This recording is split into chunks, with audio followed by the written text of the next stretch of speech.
അയോധ്യയിൽ ശ്രീരാമൻ്റെ പട്ടാഭിഷേകത്തിനുള്ള ഒരുക്കങ്ങൾ നടക്കുകയാണ്. ദേവലോകത്ത് ദേവന്മാർ സരസ്വതീ ദേവിയെ സമീപിച്ച് ഇങ്ങനെ പറഞ്ഞു, ദേവി, ഈ അഭിഷേകം മുടക്കണം. അതിനായി അവിടുന്ന് മന്ധരയുടെ നാവിൽ പ്രവേശിക്കണം. എന്നിട്ട് അഭിഷേക വിഘ്നം നടത്തി തിരിച്ചു വരിക. ഉടനെ തന്നെ സരസ്വതീ ദേവി മന്ധരയുടെ നാവിൽ പ്രവേശിച്ചു. അപ്പോൾ തന്നെ മന്ധര ചാടി എഴുന്നേറ്റ് കൈകേയി മാതാവിൻ്റെ കൊട്ടാരത്തിൽ എത്തിച്ചേർന്നു. കൈകേയിയോട് പറയുകയാണ്, മൂഢേ, നീ കിടന്നുറങ്ങുകയാണോ? നാളെയാണ് ശ്രീരാമൻ്റെ അഭിഷേകം. ശ്രീരാമകുമാരൻ ശാന്തനും വളരെ എല്ലാവരുടെയും പ്രിയപുത്രനുമാണ്. മറ്റെല്ലാവരെക്കാട്ടിലും സ്നേഹം എന്നോടാണ്. പിന്നെ ഞാൻ എന്തിനാണ് മുടക്കുന്നത്? അപ്പോൾ മന്ധര പറയാണ്, നീ മൂഢയാണ്. അയോധ്യയിൽ ശ്രീരാമൻ്റെ പട്ടാഭിഷേകം കഴിഞ്ഞാൽ നീ കൗസല്യാദേവിയുടെ ദാസിയായി കഴിയേണ്ടി വരും. നിൻ്റെ പുത്രൻ ഭരതനാകട്ടെ ശ്രീരാമൻ്റെ സേവകനും. അതുകൊണ്ട് ഇതിനെ അനുവദിക്കരുത്. അതിനുള്ള ഉപായം ഞാൻ പറഞ്ഞു തരാം.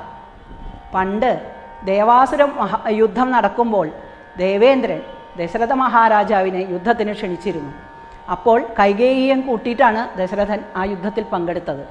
യുദ്ധത്തിനിടയിൽ ചക്രത്തിലെ ആണി തെറിച്ചു പോയപ്പോൾ കൈകേയി തൻ്റെ കൈത്തണ്ട വെച്ച് ആ രാജാവിൻ്റെ ജീവൻ രക്ഷിച്ചു.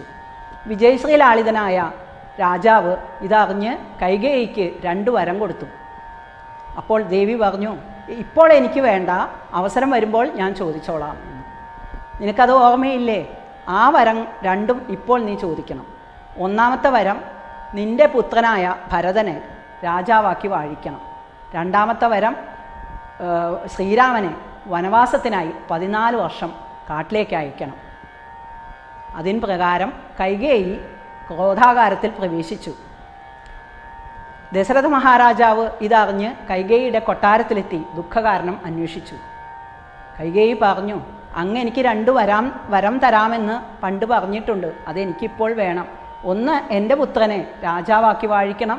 രണ്ടാമത്, ശ്രീരാമനെ വനവാസത്തിന് അയക്കണം. ഇത് കേട്ട ഉടനെ ദശരഥ മഹാരാജാവ് മോഹാലസ്യപ്പെട്ടു വീണു. ബോധം വന്നപ്പോൾ ചോദിച്ചു, ഭരതനെ രാജാവാക്കാം, പക്ഷേ പ്രിയ രാജകുമാരനായ പ്രിയപുത്രനായ ശ്രീരാമകുമാരനെ എന്തിനാണ് വനവാസത്തിന് അയക്കുന്നത്? പക്ഷേ കൈകേയി കൂട്ടാക്കിയില്ല. ശ്രീരാമൻ അഭിഷേകത്തിനായി പരിവാരങ്ങളോടുകൂടി വന്നപ്പോഴാണ് വിവരങ്ങളൊക്കെ അറിഞ്ഞത്. അത് അറിഞ്ഞ ഉടനെ തന്നെ പിതാവിനെ നമസ്കരിച്ചു. എന്നിട്ട് പറയുകയാണ്, പിതാവിനും കൈകേയി മാതാവിനും എല്ലാവരെക്കാട്ടിലും പ്രിയം എന്നോടാണ്. കാരണം ഈ രാജഭരണം വളരെ ദുഷ്കരമാണ്, വനവാസമാകട്ടെ വളരെ സുഗമവും. അതുകൊണ്ട് എന്നോട് പ്രിയം ഏറെ ഉള്ളതുകൊണ്ടാണ് എനിക്ക് ആ വനവാസം ഏൽപ്പിച്ചത്.